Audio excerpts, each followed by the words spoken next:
अर्जुन, अर्जुन,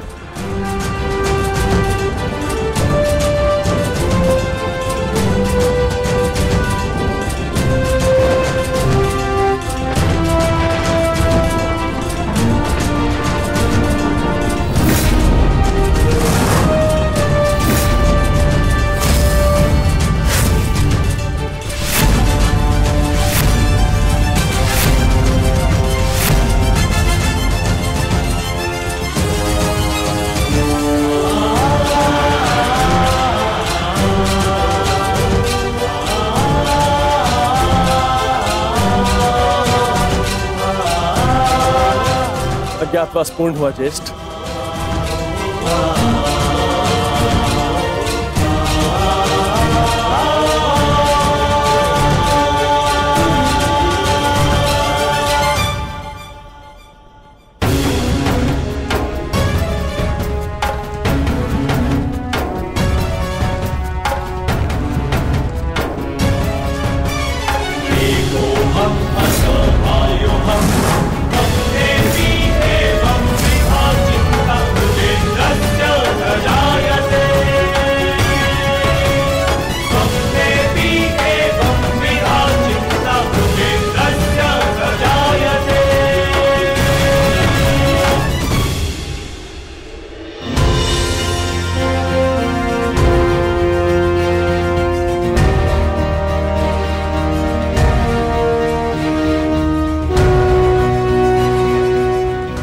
के अनुसार हमने 12 वर्ष का वनवास और 1 वर्ष का अज्ञातवास पूर्ण कर लिया है पितामह।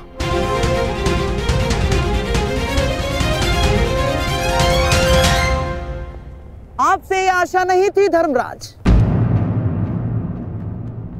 कि आप असत्य भाषण करेंगे।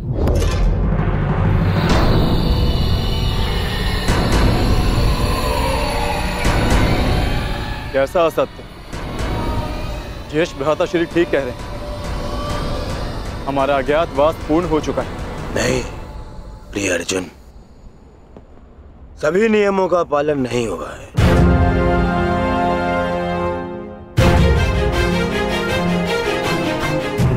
कैसे नहीं हुआ? 13वें वर्ष में हमें कोई पहचान ना सके, यही नियम था। हाँ,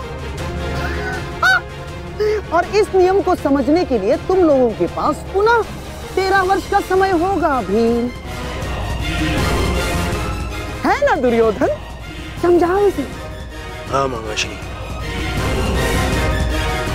क्योंकि नियम अनुसार पहचाने जाने पर असत्य बोलना भी नियम भंग करना होता है, और असत्य बोलकर तुमने नियम भंग किया।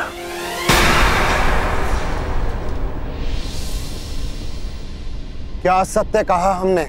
अपने अनुज से पूछो युधिष्ठिर। क्यों अर्जुन, जब मैंने तुमसे तुम्हारा परिचय पूछा तो क्या कहा था तुमने? बृहनिल्ला, बृहनिल्ला नाम है मेरा। आचार्य द्रोण पितामह भीष्म के समक्ष, पूरी कौरव सेना के समक्ष अर्जुन ने असत्य कहा था। अपना नाम बृहनिल्ला बताया था, अपने आप को किन्नर बताया था।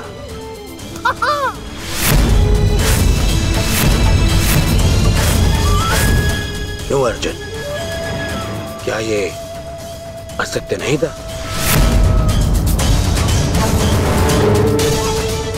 आपने भी तो सुना था पितामह।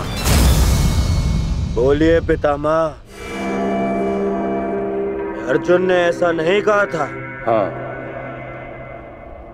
अर्जुन ने असत्य कहा था।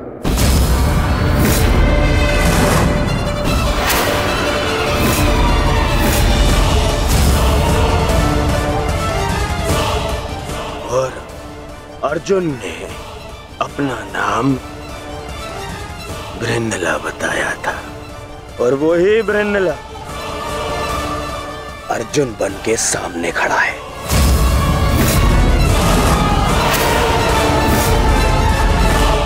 अर्थात अज्ञातवास भंग माना जाता है।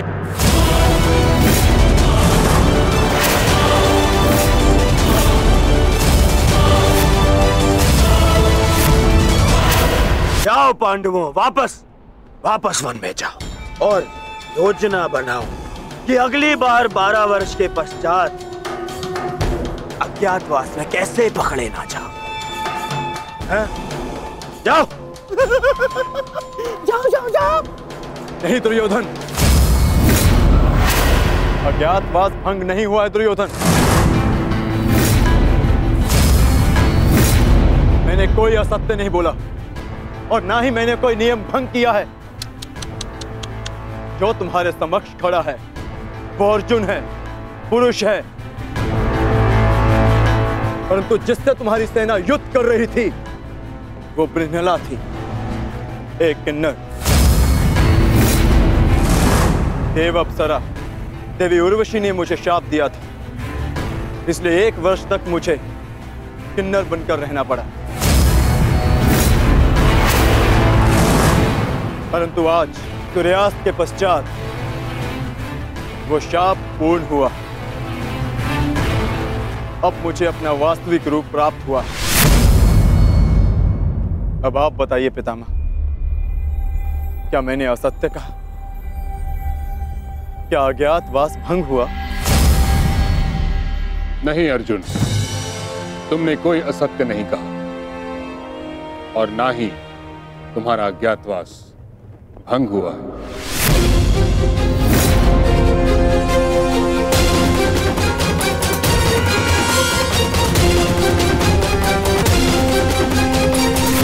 परंतु मैंने इसे पहचान लिया था पितामह। नहीं दुर्योधन, तुमने पहचाना नहीं था। तुम्हें आभास हुआ था कि ऐसा बाण केवल अर्जुन चला सकता है। यदि तुम्हें विश्वास होता तो तुम अंगराज से वैष्णवास्त्र का संधान करने को नहीं कहते, इसलिए मौन रहो। मैं ये घोषणा करता हूं कि पांडवों का अज्ञातवास सफलतापूर्वक पूर्ण हुआ।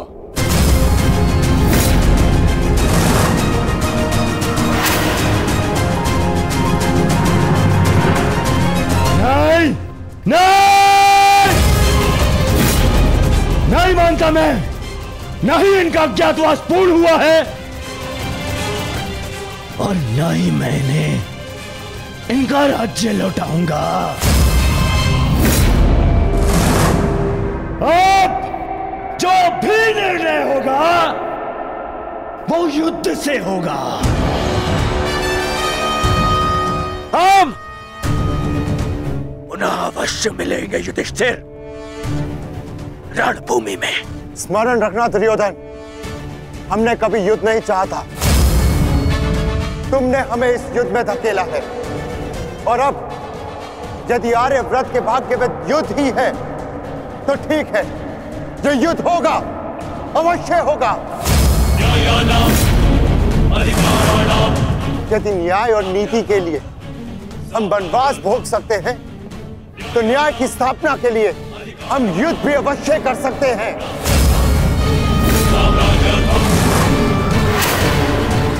उचित कहा तुमने धर्मराज, युद्ध होना निश्चित है जिसे कोई नहीं रोक सकता।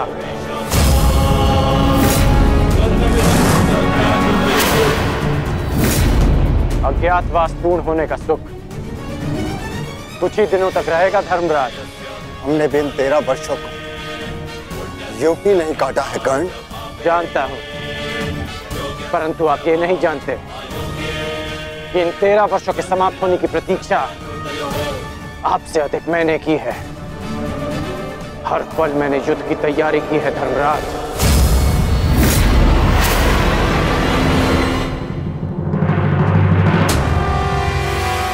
स्मरण रखना अर्जुन, अगली बार ना मेरी प्रत्यंचा टूटेगी और ना ही सूर्यास्त तुम्हें बचा पाएगा। तुम भी स्मरण रखना, अगली बार वैष्णवास्त्र का उत्तर पशुपतास्त्र से मिलेगा।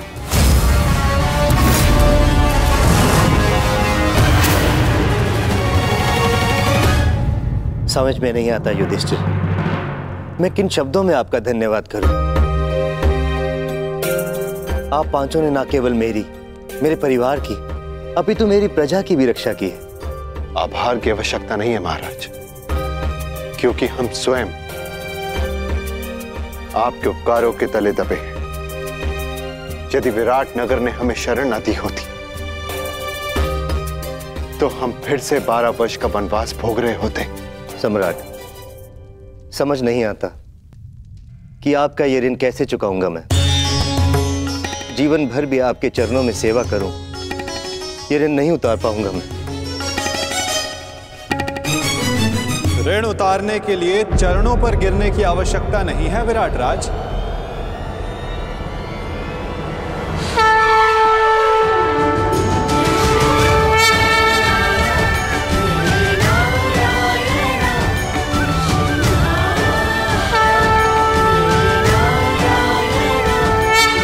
वासुदेव,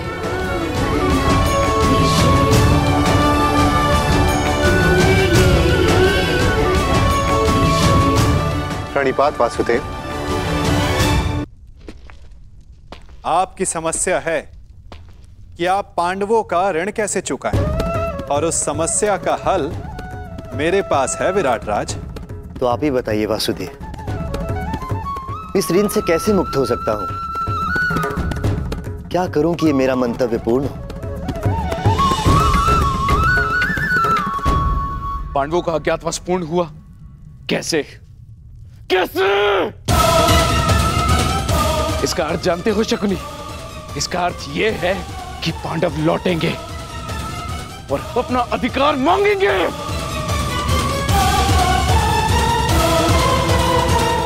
उनके मांगने से क्या होता है पिताश्री? मैं उन्हें अवसर नहीं दूंगा, कुछ नहीं मिलेगा उन्हें पिताश्री। मान!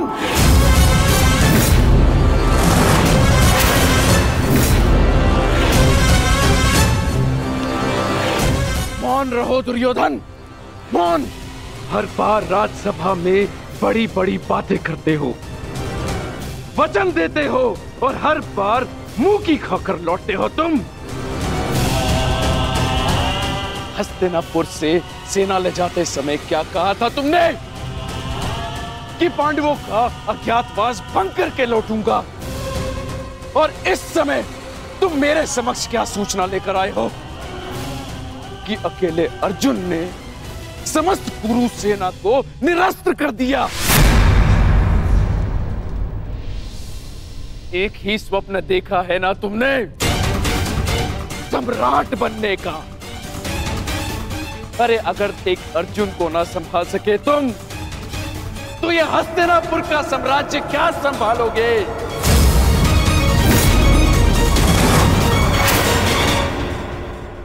महाराज की जय हो। महाराज, विराटनगर से आपके लिए संदेश आया है।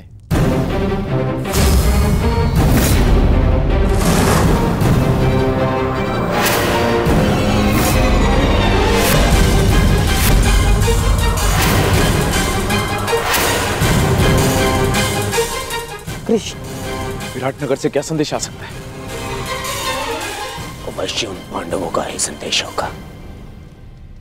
युद्ध की चेतावनी भेजी होगी उन्होंने।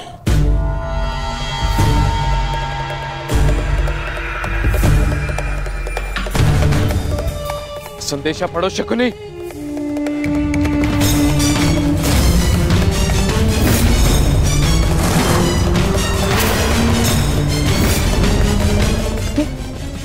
ये कैसे हो सकता है? क्या लिखा है इसमें मामाश्री? ये नहीं हो सकता दुर्योधन।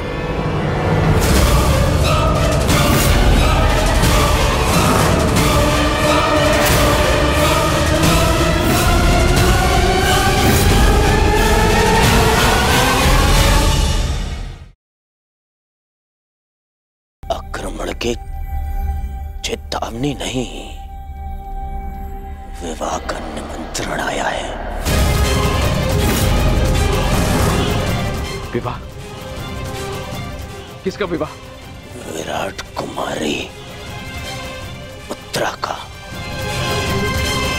किसके साथ? उससे जिसमें साहस के साथ बुद्धि भी।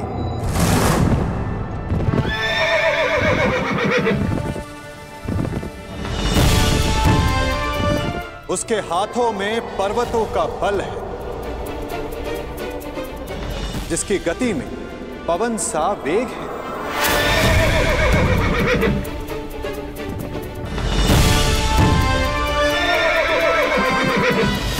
जिसके विषय में तुलना ही नहीं की जा सकती कि उसके बाणों की धार अधिक तीक्ष्ण है या उसका मस्तिष्क।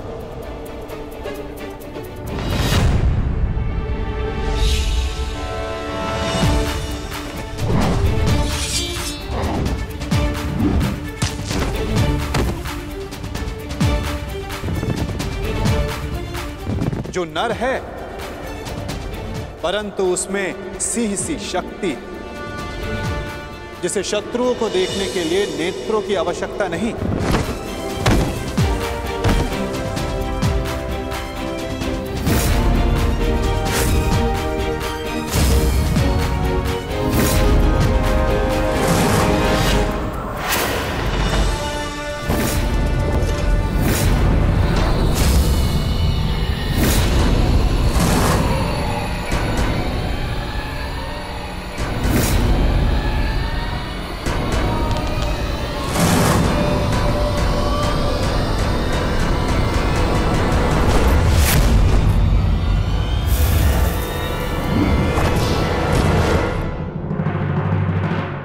जिसकी शक्ति शेष नाग के समान है।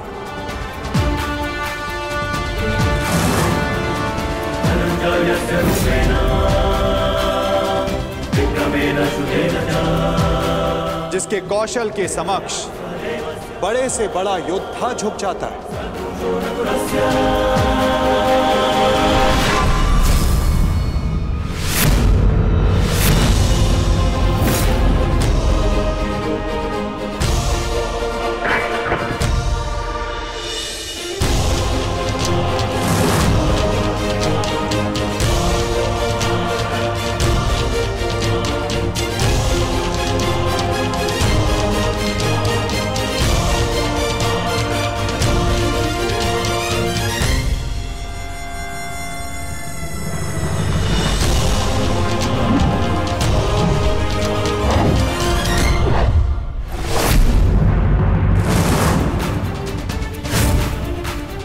मित्रों का मित्र और शत्रुओं का शत्रु है, जो अपनों के मान के लिए अपने प्राणों को न्यौछावर कर दे, परंतु उसमें तनिक भी अभिमान नहीं।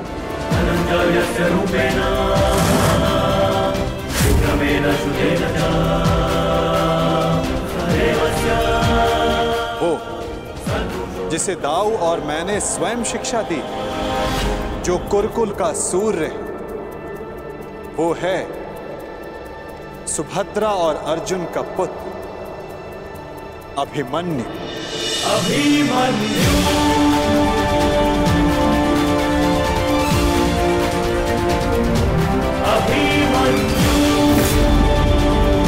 वो जितना शक्तिशाली है उतना ही विनम्र है।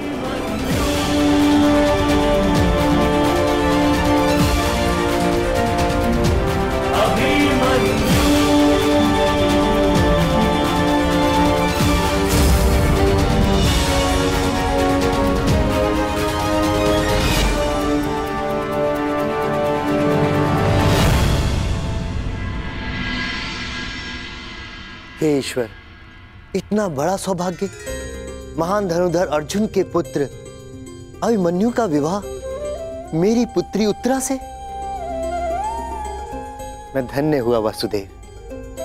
स्वप्न में भी नहीं सोचा था कि मैं महाशक्तिशाली पांडवों का समधी बनूंगा। आज मुझसे अधिक कोई सौभाग्यशाली नहीं। भाग्यशाली तो मैं हूं विराटराज। उत्तरा मेरी शिष्य रह चुकी, इतनी कुशल, प्रतिभावान, पुत्र वधु पाकर मेरा भाग्य उदित हो गया। परंतु आप लोग अभी अभिमन्यु से मिले नहीं, और मैं चाहता हूं कि उत्तरा के साथ आप भी मिल लें और उसके पश्चात निर्णय लें कि अभिमन्यु पुत्र के योग्य है या नहीं। अभिमन्यु आपका पुत्र है और जिसके शिक्षक स्वयं वासुदेव हो तो उसकी योग्यता पर संदेह करना भी पाप है। हम उत्तरा का संबंध अभिमन्यु के साथ करने को प्रस्तुत हैं।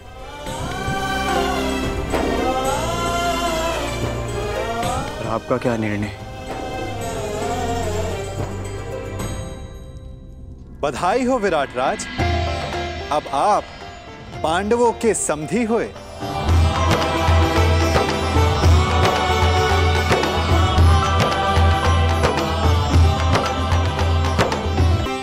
इतना दुस्साहस, इतना दुस्साहस! पहले आओ दिया और अब उसमें नमक छिड़क रहे हैं।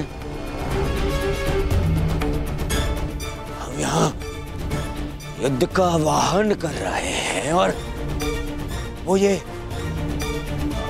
विवाह का निमंत्रण भेज रहे हैं।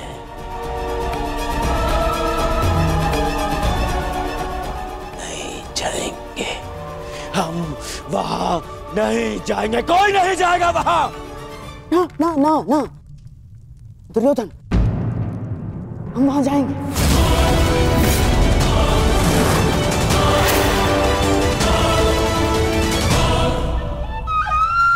महाराज, मेरा मत है कि हमें वहां जाना चाहिए। युद्ध और संधि अपने स्थान पर है और संबंध अपने स्थान पर है महाराज। कुरुवंश के अगली पीढ़ी का पहला विवाह है ये और हमें निमंत्रण भी आया है। हमें जाना चाहिए महाराज। हाँ?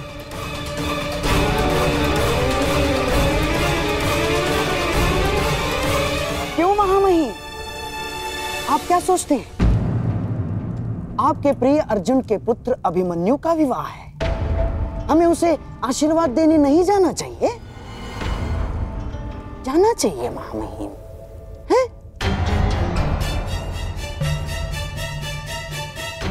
क्यों अंगराज, क्या एक पीढ़ी के बैर का दंड अगली पीढ़ी को देना क्या न्यायोचित है? बोलिए अंगराज। जिनसे युद्ध करना है उनका आतिथ्य ग्रहण करना उचित नहीं है। महाराज, यदि हम पांडवों के अतिथि बने तो वो ये संकेत देगा कि हम उनसे भयभीत हो गए हैं। ना ना ना ना ना ना, अपितु इस निमंत्रण को स्वीकार नहीं किया तो संदेश जाएगा कि हम उनसे भयभीत हैं। महाराज, युद्ध होगा तो होगा, परंतु परिवार से प्रेम का निमंत्रण आया तो हमें उसे स्वीकारना चाहिए महाराज।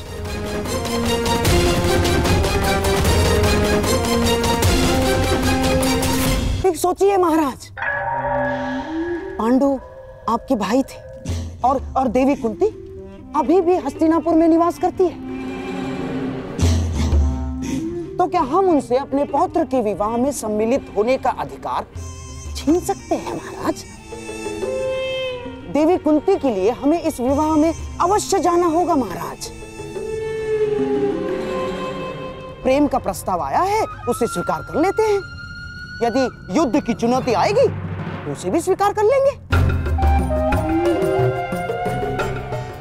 मैं जानता हूं महाराज, आपके मन में अभी इस समय क्या दुविधा चल रही है, परंतु हस्तिनापुर के सम्राट होने के नाते आपके भी कुछ उत्तरदायित्व हैं महाराज। आप समझ रहे हैं ना महाराज मैं क्या कह रहा हूं?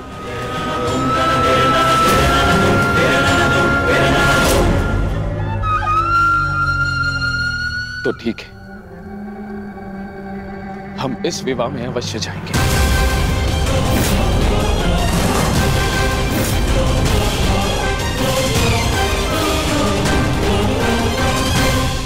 कौरव का निमंत्रण देने की क्या आवश्यकता थी वासुदेव? क्योंकि कौरव तुम्हारे संबंधी हैं विकोदर, और हमने निमंत्रण केवल कौरवों को नहीं हस्तिनापुर को भेजा है। जहां तुम्हारी माता है, पितामह है। इतने वर्षों के पश्चात भी भीम को अपने क्रोध पर नियंत्रण करना नहीं आया। मैं अपने अनुज की ओर से आपसे क्षमा चाहता हूं वासुदेव, परंतु मेरे भी मन में यही प्रश्न है कि कौरवों को निमंत्रण क्यों? और अब भी मेरा उत्तर वही रहेगा युधिष्ठिर, कि कौरव तुम्हारे संबंधी हैं। पूछने का कोई लाभ नहीं ज्येष्ठ। माधव को यदि नहीं बताना है तो वो नहीं बताएंगे, परंतु मुझे विश्वास है माधव ने जो भी निर्णय लिया होगा हमारे हित में ही लिया होगा, क्योंकि माधव की आंखें भविष्य देख सकती हैं। यदि विश्वास है पार्थ, तो आगे बढ़ो, विवाह की तैयारी करो, क्योंकि समय कम है और कार्य अधिक शेष है।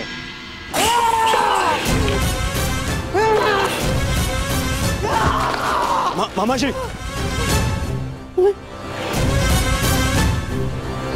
तुम्हें क्या लगता है ये निमंत्रण मैंने बड़े आनंद से स्वीकार किया है? ये लगता है तुम्हें? मेरे मन से पूछो, मेरी आंखों में देखो दुर्योधन, तुम्हें उत्तर मिल जाएगा। कितना बड़ा अपमान है ये निमंत्रण मेरे लिए, ये निमंत्रण। परंतु यदि इतना बड़ा अपमान था मामाश्री, तो निमंत्रण स्वीकार क्यों किया मामाश्री? क्योंकि एक अपमान का उत्तर देने के लिए अपमान को स्वीकारना पड़ता है दुर्योधन। ये विवाह, ये संबंध, ये निमंत्रण मेरे लिए उस कृष्ण का प्रहार है दुर्योधन। प्रहार, बड़ा दुखदायी प्रहार है,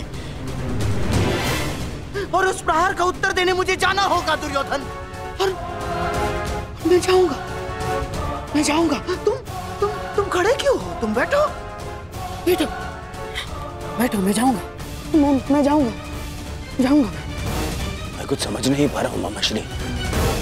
उस छलिए ने मुझे हरा दिया दुर्योधन। मैं हार गया। हमने दिग्विजय करके उन्हें मित्र विहीन कर दिया। द्वारका में महाबली बलराम के साथ संधि करके हमने उन्हें आशा विहीन कर दिया। परंतु उस छलिए ने एक ही क्षण में पांडवों को वो सब कुछ दे दिया जो हमने उनसे छीना था दुर्योधन। इस विवाह से उस वासुदेव ने उन पांडवों को राज्य, मित्र, आशा सब कुछ दे दिया। सब कुछ दे दिया दुर्योधन।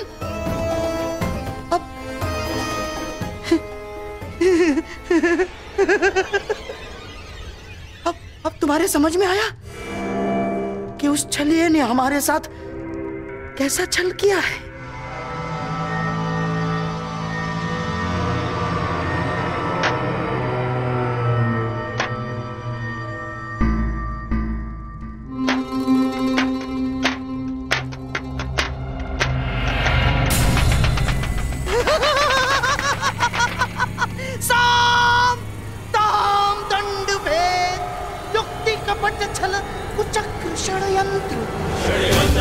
कुछ भी प्रयोग करके मैंने इस विवाह को अपशकुन न बनाया तो मेरा भी नाम शकुन ही नहीं।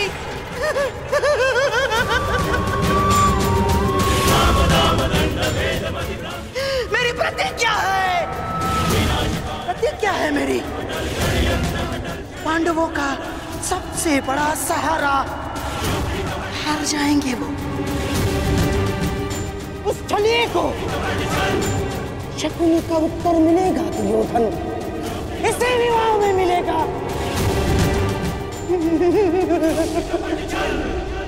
13 वर्षों के वनवास ने ना केवल तुम्हारे संयम और पराक्रम को धार दी है युधिष्ठिर, 13 वर्षों की इस अवधि में कठिन परिश्रम और परीक्षण के पश्चात तुम्हारी अगली पीढ़ी भी युद्ध कौशल में कुशल हो गई। अब तुम सबका वनवास पूर्ण हुआ। अब समय आ गया है अपने वनवास रूप तपस्या का फल पाने का, और वो फल है तुम सबके पुत्र।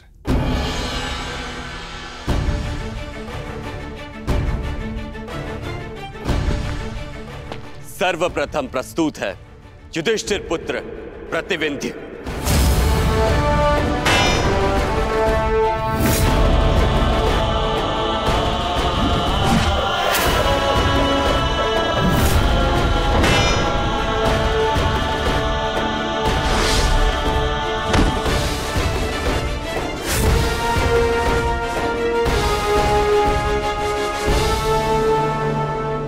अब प्रस्तुत है भीमपुत्र सुत्सोम।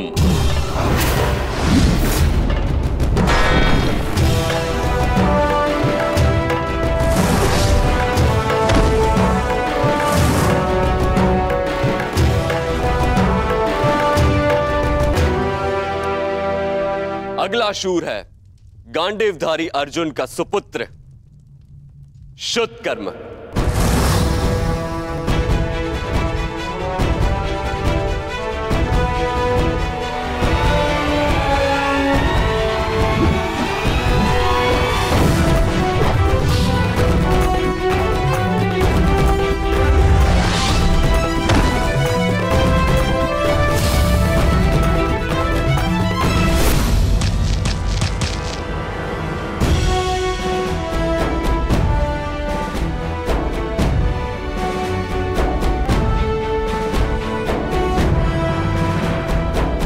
अंत में नकुल पुत्र शतनिक और सहदेव पुत्र शुद्ध से